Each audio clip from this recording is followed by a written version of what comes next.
Much of the great beauty on Earth occurs right here in nature. Unfortunately, many of us live in homes made almost entirely of man-made materials. But photographs of nature and other objects of art contribute so much to the natural beauty of our homes. And when we bring those pictures into our homes, we want to set them off in beautiful picture frames. Hi, I'm Les Cizik. And I'm Avian Rogers. On today's program, we're going to show you how to build picture frames and create moldings and trims for your home. Want to get started? Let's go. Okay. The processes we're going to do today to make our frames is mill the stock, cut the miters, cut the spline slots, cut the rabbets, cut the splines, and assemble the frames. In addition to ordinary shop tools, you'll need the Mark V set up in the table saw position, and the Mark V accessories that you'll need are the bandsaw, a dado set, a molder, and the tenon master. Okay, let's get to work.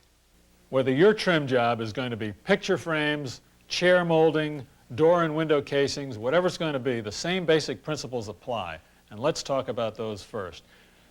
Before you decide on what your project's going to be, you'll either make some molding or buy some molding from a hardware store. We're going to show you how to make some molding.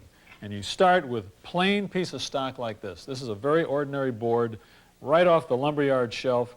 The thing we look for here is we want it to be fairly clear. We want it to be as free of defects as possible, and probably not to have a very strong grain on it, especially if we're going to paint it.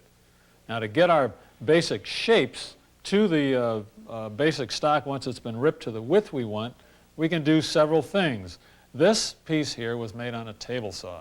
It's a very simple thing to make, and there's no molding cutters to worry about. It just runs straight with a regular table saw blade.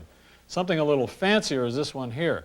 This we've done using a molder head in the table saw, and we got a little different shape, and you can see it's a little fancier.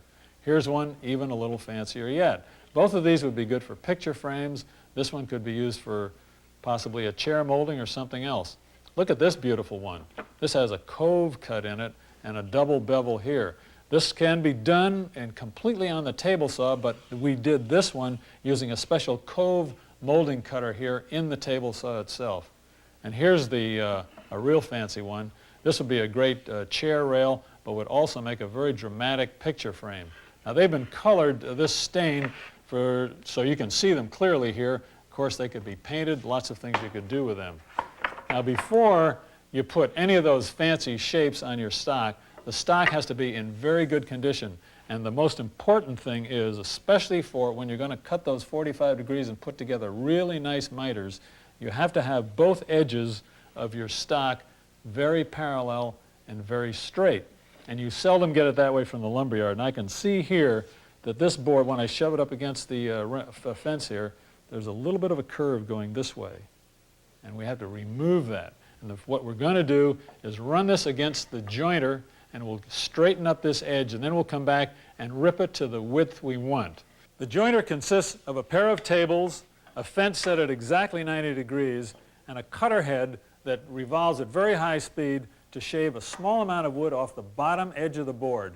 That will give me a perfectly straight edge and an absolute 90-degree angle right there. Now, before I use this, I'm going to put my safety glasses on, which is a good idea must be done for all cutting operations around this machine. The machine's all set to go. Here we are.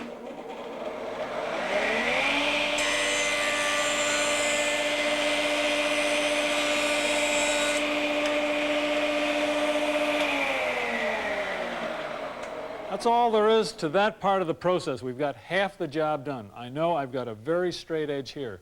Now I go to the table saw, which I've already set up to the width I want. And what I did was measure the width of my final stock between the fence and the blade. I've got my fingerboard in here that exerts a little pressure against the fence so that I know the board will not wiggle when it goes across the table saw.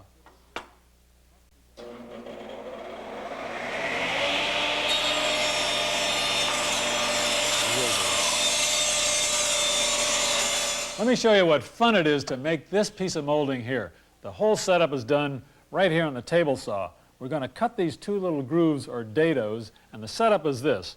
We've got our fence set the correct distance from the blade, so we're going to make our cut right exactly where we want it. And the blade is protruding about 1/8 of an inch through the tabletop, so it'll make that cut just that way.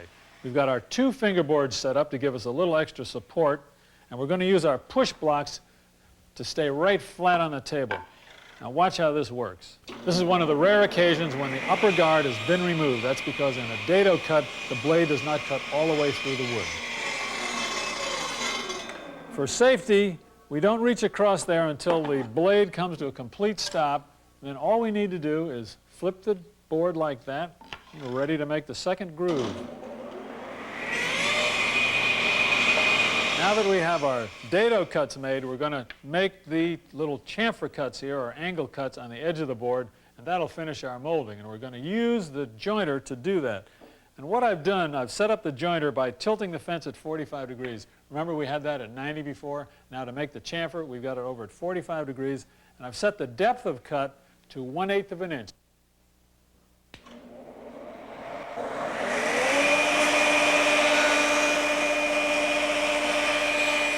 There are 2 other common ways to make this chamfer cut. One is using your router, the other is using the table saw. We're going to cut this one on our table saw. Your saw may have a tilting blade, in which case you tilt it over to 45 degrees. In this case, we've tilted our table over to 45 degrees, put this fence extension on, and made sure that we've got fingerboards in place to hold the work down as we pass it across the saw. As soon as I'm through making this molding, Avian's going to show you how to make some other types of molding.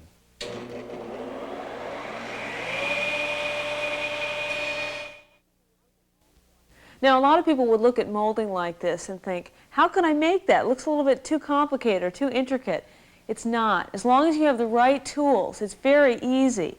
Now, all table saws have an available attachment called a molder head.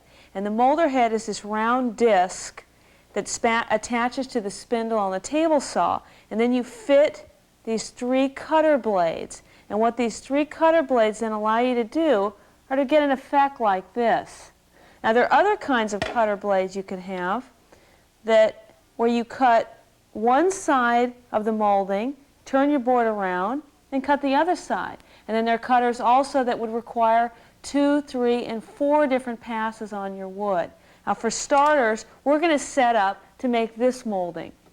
The design of this particular molding is such that these 3 flutes, we want to run dead center down our stock. So I simply had to position my fence to achieve that effect. Then I'll turn it over and round both edges to get the final effect that I'm after. Now you notice we still don't have our safety guard because that wouldn't work here, but we do have a guard underneath, so we're protected there. Okay, so I'm ready to go.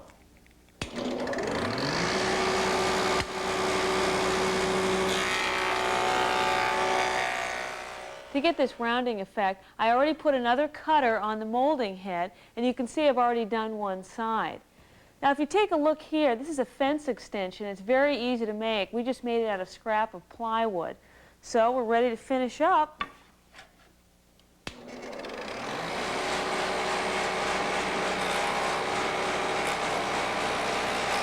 Now for this particular design, we use the same cutter, but we run the board through twice. Now there are other designs where we would change the cutters and run the board through 3 or 4 times, and it depends on the intricacy of the design that you want to get.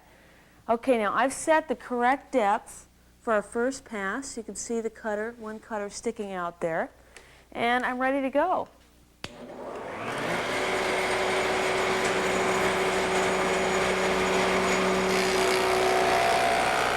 Now before we actually start to cut our miters to assemble our frame, we've got another process that we need to do. We want to cut out on the back of the molding a rabbet cut. Now that rabbet cut will create the space so that we can put our glass, matting, picture, whatever's going to make up the total picture. Once you've got your rabbet cut, then you're ready to start looking at your 45-degree miters. Now these miters want to be cut really accurately, or once you start to put all your frame assembly together, it's really going to show up that they're not quite right. I'm going to show you how to make a compound miter picture frame. It looks something like this. It's kind of a shadow box effect, and we're going to use this nice molding that Avian ran for us. You can see we've got compound miters cut here, and that's what gives us the shadow box effect.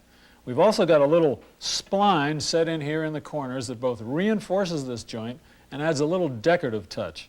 And the other thing we're going to do is cut a rabbet in the back to take our picture and a piece of glass. And that's about all there is to it. It looks very complex, I know to you right now. And you're probably thinking, oh, Les is going to really flash some tricks on us and we'll never get it. But that's not so at all, because in a few minutes, you're going to know as much about making one of these picture frames as I do. Now, your experience level may be a little different than mine, and your first time around might take a little bit longer. But experience is something you're just going to have to accumulate for yourself in your own shop. Now, let's get started on this one. The very first operation is to make sure that our table and miter gauge are set up correctly. For the compound cuts that we're making here, we've tilted our table at 21 degrees, and we set our miter gauge at 49 degrees. That'll give us exactly the tilt we want on the frame. We've also set up on our miter gauge a special picture frame extension. And as you can see, there's a scale set in here that gives us the exact length of the picture frame parts that we want. That'll do two things for us: make the frame the size of the picture, and also assure us that the opposing sides of the frame, that is the two sides and the two tops, will be identical in length. Now, the first thing I'm going to do is get ready to just rough cut off the ends of these two parts. So let's get that done.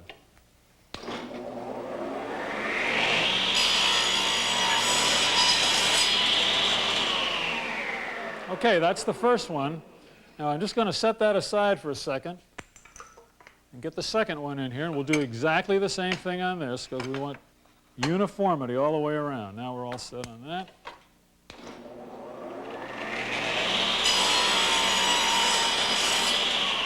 You might have the kind of a saw that the table doesn't tilt itself, but the blade does tilt.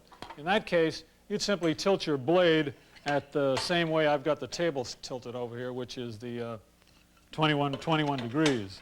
Now, the next thing we do is change the miter gauge over to this side. This is for safety. And we bring our block up to the 11.5 inches, which is right where I know I want this picture frame to be. Tighten that down. Isn't that nice that this does? And you notice all I did was flip that piece of stock like that and stick the cutoff end down there. Now I know when I run this through, it's going to be just the right length for the picture we're going to put in this frame.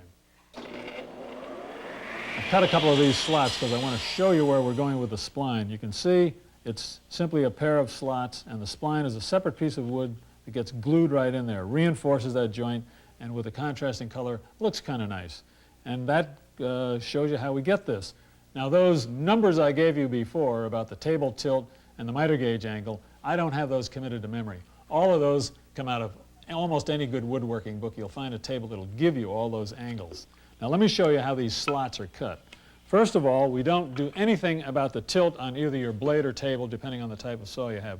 That remains exactly the same, and this table is tilted over at the 21 degrees we had before.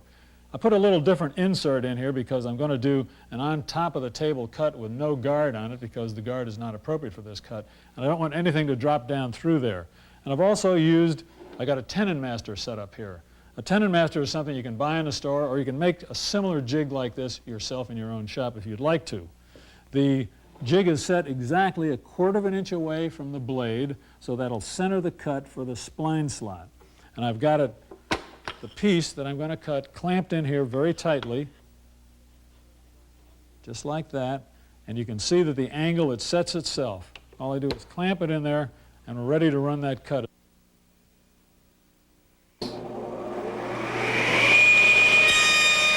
The very easiest way to cut your splines is out of a piece of scrap like this. This is what we're going to end up with, but this is what we start with. It's much too thick, as you can see, so we're going to resaw this on the bandsaw.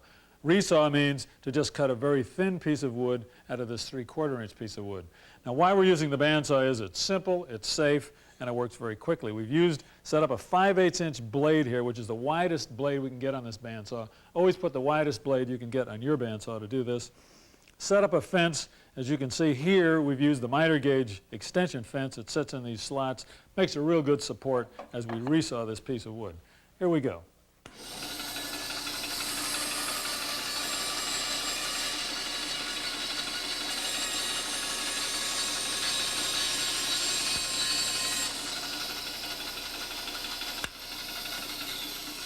And that's it. Now we can cut out the individual splines from this piece we've created.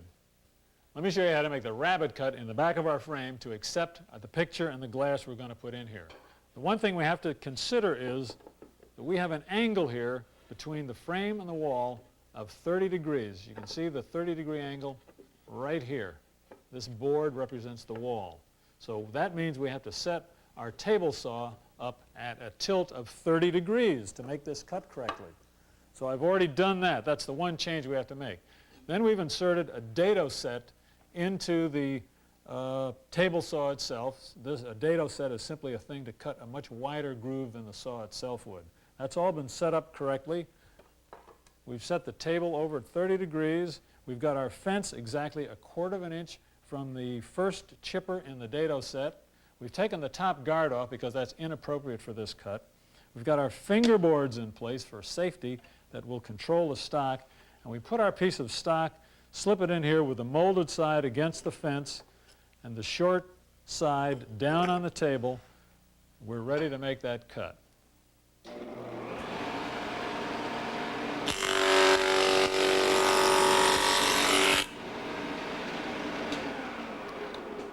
Now we're ready to go up and put this frame together. Let me show you how we put our compound miter frame together. We've used 4 bar clamps and snuck up on these corners so they don't squeegee out of the way on us. And we've inserted our spline in here. Please notice that the grain on the spline goes across this way. After the frame itself is all dried up and is nice and solid, we'll take it out of the clamps, trim those splines back so they'll be even with the outside of the frame. We'd like to show you how the picture frame techniques we just looked at in the shop apply to many different applications around your house. Take a look at this door casing for a minute. Here's a 45-degree cut. Here's the molded board. It's made very similar to a picture frame, although in this case it's been applied to the wall rather than stuck together up here. Now follow this casing down to the floor, if you will, and you can see instead of another 45 down here, it's a butt cut that goes right down to the floor, and then it starts your baseboard. This is an interesting baseboard in that it's made out of 3 different boards. Here's a flat piece here, a 1/4 round, and the shaped piece at the top. Molding can also be used to add some classy detailing to furniture projects like this crown molding here. Now we made this crown molding using a shaper. Now another example of crown molding here in our room is up along the ceiling and the wall. If you look down here into this corner, you can see that we've got a compound 45-degree angle that was cut much the same we made the compound frame. Well, while we're busy trimming out your house with all sorts of fancy moldings and things, let's take a look at something else that a do-it-yourselfer can do. While not strictly a woodworking project, it's this beautiful rosette in the ceiling that does a great job in setting off this chandelier. A variation on doing your door trim is putting up window trim, and there's a certain order to follow. Right here, the first thing you would want to do is put on your sill, then you run your side trims down so they butt down on the sill, and then put a final piece of trim underneath the sill to complete the job. Now right here we have a different angle than a 45-degree angle, so just use an angle divider to get the correct miters for those cuts.